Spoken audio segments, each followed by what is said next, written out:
ভাইয়েরা আমার, দিল্লির শাহী মসজিদের খতিব হলেন শাহ ওলিউল্লাহ মুহাদ্দিস দেহলভী রহমাতুল্লাহ আলাইহি।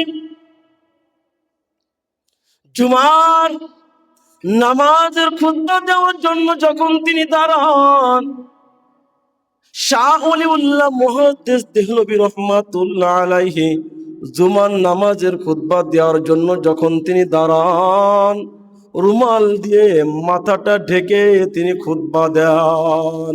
রুমাল দিয়ে মাথাটা ঢেকে শাহ ওলিউল্লাহ মুহাদ্দিস দেহলভী রহমাতুল্লাহ আলাইহি তিনি খুতবা পাঠ করেন। একজন জিজ্ঞাসা করলো যে হযরত, আপনি রুমাল দিয়ে মাথাটাকে ঢেকে আপনি খুতবা দেন, কারণটা কি? আল্লাহর ওলি বললেন, বাবা, আগামী জুমায় তুমি আসবা, তোমার জবাব তুমি পেয়ে যাবা। প্রশ্নকারী আগামী জুমায় আসলো। আল্লাহর ওলি বলে, বাবা আমার কাছে দাঁড়িয়ে যাও।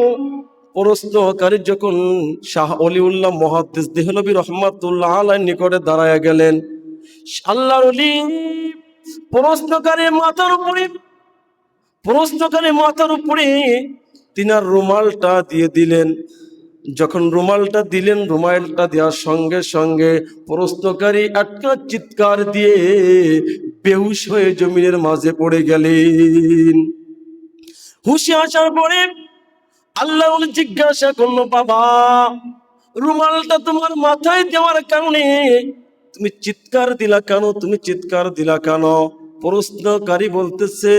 প্রশ্নকারী ওই লোকটা বলতেছে, হুজুর, আল্লাহর কসম দিয়ে বলতেছি, যখন আপনি আপনার রুমালটা আমার মাথায় দিয়ে দিলেন, দিল্লির এই বিশাল শহরের মধ্যে আমি তাকাই, লক্ষ লক্ষ লক্ষ লক্ষ মানুষের মধ্যে কোনো মানুষ দেখি না, মাঝে মাঝে দুই একটা মানুষ দেখি, বেশিরভাগ দেখা যায় কুকুর আর বানরের সুরাতে।